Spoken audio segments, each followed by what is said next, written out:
Question है आपका, एक महिला की ओर इंगित करते हुए निर्मल ने कहा कि वह मेरी पत्नी के दादाजी के इकलौते बच्चे की इकलौती पुत्री है। महिला निर्मल से कैसे संबंधित है ये आपको बताना है।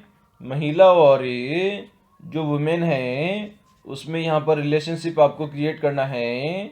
ये पिता है, पुत्री है, पत्नी है या पत्नी है, ये आपको यहाँ पर क्रिएट करना है। तो वन बाय वन प्रत्येक लाइन को पढ़ते जाएंगे और इसे सोल्व करने की कोशिश करेंगे। तो सबसे पहले यहाँ पर हमें निर्मल बना लेते हैं। निर्मल क्या कह रहा है?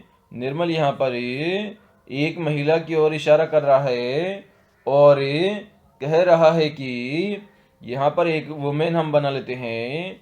WO से आपकी एक वुमेन हो जाएगी। कह रहा है वह मेरे पत्नी के दादाजी के इकलौते बच्चे की इकलौती पुत्री है। वह मेरी पत्नी, तो यहाँ पर निर्मल की हम वाइफ बना लेते हैं। पत्नी के दादा, तो पत्नी के जो दादा होंगे वो क्या हो जाएंगे आगे? यहाँ पर एक स्थान खाली छोड़ेंगे क्योंकि दादा का स्थान पिता से ऊपर होता है, तो यहाँ पर ग्रैंडफादर हो जाएगा। W क्या हो जाएगी? निर्मल की यहाँ पर पत्नी हो जाएगी और GF से आपका ग्रैंडफादर हो जाएगा। दादाजी के इकलौते बच्चे की पुत्री है, तो दादाजी का यहाँ पर इकलौता बच्चा हो जाएगा। यहाँ पर हमने बच्चा बना दिया और इसकी क्या है? ये इकलौती पुत्री है। बच्चे की क्या है? इकलौती पुत्री है। तो यहाँ पर महिला का निर्मल से संबंधी पूछा गया है, तो इकलौती पुत्र ही है दादा की। तो ये जो महिला है वो क्या हो जाएगी? इसकी पत्नी हो जाएगी निर्मल की, क्योंकि बच्चे की इकलौती पुत्री कहा गया है। तो दादा की इकलौती पुत्री तो आपकी जो W है वही है, जो कि पत्नी है निर्मल की। तो जो महिला है वो यहाँ पर पत्नी हो जाएगी निर्मल की, और ऑप्शन नंबर C यहाँ पर हमारा करेक्ट आंसर हो जाएगा। क्वेश्चन है आपका, यदि जून को 55-31 लिखा जाता है तो जुलाई को क्या लिखा जाएगा? ये आपको फाइंड आउट करना है दिए गए 4 ऑप्शन में से। तो इसमें सबसे पहले हमें जून लिखेंगे, JUNE। तो जून को क्या लिखा गया है? यहाँ पर 55-31 लिखा गया है। तो ये कैसे लिखा गया है दोस्तों, वो हम फाइंड आउट करेंगे। तो कितने नंबर पे आता है आपका? 5 नंबर पे आता है। N आपका कितने नंबर पे आता है? 14 नंबर पे आता है। और U कितने नंबर पे आता है? तो U आपका 21 नंबर पे आता है। और J कितने नंबर पे आता है? तो J आपका 10 नंबर पे आता है। तो यहाँ पर हम देखें E का आपका 5 है और नीचे आपका 2 बार 5 लिखा गया है। तो ये कैसे लिखा गया है वो हम यहाँ पर देखते हैं। अगर N में जो 14 नंबर पे आता है 1 और 4 को आपस में जोड़ दिया जाए तो इसका नंबर भी क्या हो जाएगा? 5 हो जाएगा। इसी प्रकार हमें 3 कैसे प्राप्त करेंगे? तो U के अंदर 2 और 1 लिखा गया है, मतलब U आपका 21 नंबर पे आता है। तो 2 में 1 जोड़ोगे तो आपका कितना हो जाएगा? 2 और 1 3 हो जाएगा। इसी प्रकार J आपका 10 नंबर पे आता है, इससे हमें 1 प्राप्त करना है। तो J में 1 + 0 करोगे तो आप 1 पर पहुंच जाओगे। तो इस प्रकार से J का रिलेशनशिप 1 से हो जाएगा, U का रिलेशनशिप 3 से हो जाएगा, N का रिलेशनशिप 5 से हो जाएगा और E का रिलेशनशिप भी 5 से हो जाएगा। और क्वेश्चन में आपसे पूछा गया है जुलाई के बारे में पूछा गया है। तो यहाँ पर हमें जुलाई लिख लेते हैं, JULY। तो J आपका फिर से 10 नंबर पे आता है, U आपका 21 नंबर पे आता है, और जो आपका एल है वो कितने नंबर पे आता है, तो एल आपका 12 नंबर पे आता है। और वाई कितने नंबर पे आता है, तो वाई यहाँ पर आपका 25 नंबर पे आता है। तो यहाँ पर भी हमें अंकों का योग करेंगे और उसे क्रॉस में लिखते जाएंगे। तो जे में 1 + 0 कितना हो जाएगा आपका, 1 हो जाएगा। मतलब जे कितने नंबर पे आएगा, 1 नंबर पे आएगा। और सिमिलर इसे हम क्रॉस में लिखेंगे जैसे कि हमने जून को लिखा है। अब यू आपका 21 नंबर पे आता है। तो 21 में डिजिट का योग करेंगे, 2 + 1 करेंगे तो आपका 3 हो जाएगा। तो आगे हम कितना लिख देंगे यहाँ पर, 3 लिख देंगे। इसी प्रकार एल आपका 12 पे आता है। तो 12 में डिजिट योग करेंगे, 1 + 2 करेंगे तो आपका 3 हो जाएगा। तो एल को हम यहाँ पर 3 लिख देंगे। इसी प्रकार जो आपका वाई है वो 25 नंबर पे आता है। तो 2 + 5 करेंगे तो कितना हो जाएगा, 7 हो जाएगा। तो वाई का क्या नंबर आ जाएगा यहाँ पर, 7 आ जाएगा। तो यहाँ पर हमारा जो जुलाई है उसे हमें 7 3 3 1 लिखेंगे, जो कि हमें ऑप्शन नंबर सी में गिवन है। तो सी हमारा इस क्वेश्चन का आंसर हो जाएगा। क्वेश्चन है आपका, लुप्त अंक ज्ञात कीजिए। तो यहाँ पर आपको 2 डायग्राम दिए गए हैं, जिसमें आपका जो सेकंड डायग्राम है उसमें आपका एक पद लुप्त है, जो कि आपको फाइंड आउट करना है दिए गए 4 ऑप्शन में से। तो सबसे पहले यहाँ पर हम देखते हैं 8 और 64 का रिलेशनशिप देखते हैं। तो 8 का अगर स्क्वायर करेंगे तो 8 20 कितना हो जाएगा, 64 हो जाएगा। मतलब ये लेफ्ट साइड की संख्या का हमने स्क्वायर किया तो हमें राइट साइड वाली संख्या प्राप्त हो गई।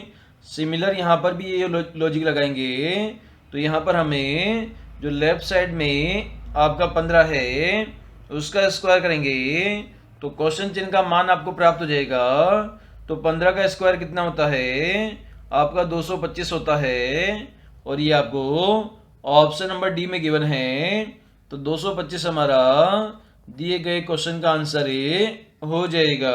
क्वेश्चन है आपका, रिक्त स्थान पर कौन सा पद आएगा, ये आपको फाइंड आउट करना है। यहाँ पर आपका एक नंबर मिसिंग है, जो कि आपको फाइंड आउट करना है दिए गए 4 ऑप्शन में से। तो सबसे पहले हमें नंबर सीरीज लिखते हैं, 5 9 11 17 25 39 और उसके आगे खालिस्तान है। तो सबसे पहले आपको 5 से 9 पर जाना है तो कितना जोड़ना पड़ेगा, 4 आपको जोड़ना पड़ेगा। आगे आपको 9 से 11 पर जाना है तो कितना जोड़ना पड़ेगा, यहाँ पर आपको 2 जोड़ना पड़ेगा। आगे आपको 11 से 17 पर जाना है तो यहाँ पर कितना जोड़ना पड़ेगा, 6 आपको जोड़ना पड़ेगा। आगे 17 से आपको 25 पर जाना है तो यहाँ पर कितना जोड़ना पड़ेगा, यहाँ पर आपको 8 जोड़ना पड़ेगा। आगे 25 से आपको 39 पर जाना है तो यहाँ पर कितना जोड़ना पड़ेगा, तो यहाँ पर आपको 14 जोड़ना पड़ेगा। आगे आपको 39 से खालिस्तान वाली संख्या पर जाना है तो यहाँ पर कितना जोड़ना पड़ेगा। तो इसके लिए प्रीवियस में जोड़ी गई संख्याओं का हमें एनालिसिस करते हैं। तो सबसे पहले हमने 4 जोड़ा, उसके बाद में 2 जोड़ा और उसके आगे हमने 6 जोड़ा। तो कहने का मतलब है अगर +2 के अंदर +4 कर दिया जाए तो आप 6 पर पहुंच जाओगे। सिमिलर +6 के अंदर +2 ये वाला कर दिया जाए तो आप 8 पर पहुंच जाओगे। और आगे 8 में अगर +6 कर दिया जाए तो आप 14 पर पहुंच जाओगे। तो आगे 14 में हम कौन सी संख्या जोड़ेंगे, तो +8 जोड़ेंगे। तो 14 और 8 कितना हो जाएगा, 22 हो जाएगा। जो आपने ऊपर संख्या जोड़ी है उसी संख्या को हम नीचे जोड़ते हुए आगे बढ़ते गए। तो 39 में हम कितना जोड़ देंगे, 22 हम जोड़ेंगे तो 9 और 2 11 हो जाएगा, हासिल 1 लग जाएगी, 3 और 1 4, 4 और 2 6 हो जाएगा। तो संख्या आपकी 61 हो जाएगी, जो कि आपको ऑप्शन नंबर सी में गिवन है। तो ऑप्शन नंबर सी हमारा इस क्वेश्चन का आंसर हो जाएगा। क्वेश्चन है आपका, निम्नलिखित श्रृंखला में ऐसे 7 कितने हैं जिनके ठीक पहले 6 है परंतु ठीक बाद में 5 नहीं है। तो ऐसे 7 आपको फाइंड आउट यहाँ पर करना है ABCD ऑप्शन में से। तो इसे हम यहाँ पर सोल्व करने की कोशिश करते हैं। तो सबसे पहले आपको क्या करना है, 7 फाइंड आउट करना है जिसके पहले क्या होना चाहिए, 6 होना चाहिए और बाद में क्या नहीं होना चाहिए, उसके बाद में 5 नहीं होना चाहिए। तो सबसे पहले 7 लिखा हुआ है, उसके आगे 5 लिखा हुआ है, तो ये तो आपका नहीं होगा। और उसमें आगे देखें 7 लिखा हुआ है, 7 के आगे 6 लिखा हुआ है, लेकिन पहले 6 चाहिए, तो ये भी नहीं होगा। इसी प्रकार आगे यहाँ पर 7 लिखा हुआ है, 7 से पहले 6 है और 7 के आगे 4 है, तो आपका एक ही एक ग्रुप बन जाएगा। इसी प्रकार आगे हम देखते हैं 7 लिखा हुआ है लेकिन 7 के पहले 6 नहीं है, तो ये ग्रुप भी आपका नहीं होगा। इसी प्रकार से यहाँ पर 7 लिखा हुआ है, 7 से पहले 6 है लेकिन 7 के बाद में 5 नहीं है, तो आपका ये सेकंड ग्रुप हो जाएगा, ये आपका फर्स्ट ग्रुप हो जाएगा। आगे वापस हम चेक करते हैं, तो 7 से पहले आपका 6 तो है लेकिन 7 के बाद क्या लिखा हुआ है, 5 लिखा हुआ है, तो ये आपका ग्रुप नहीं हो सकता क्योंकि यहाँ पर 7 के बाद में 5 लिख दिया गया है। तो टोटली नंबर ऑफ ग्रुप कितने हो जाएंगे, तो ग्रुपों की संख्या आपकी 2 हो जाएगी, जो कि आपको ऑप्शन नंबर डी में गिवन है। तो डी हमारा इस क्वेश्चन का आंसर हो जाएगा।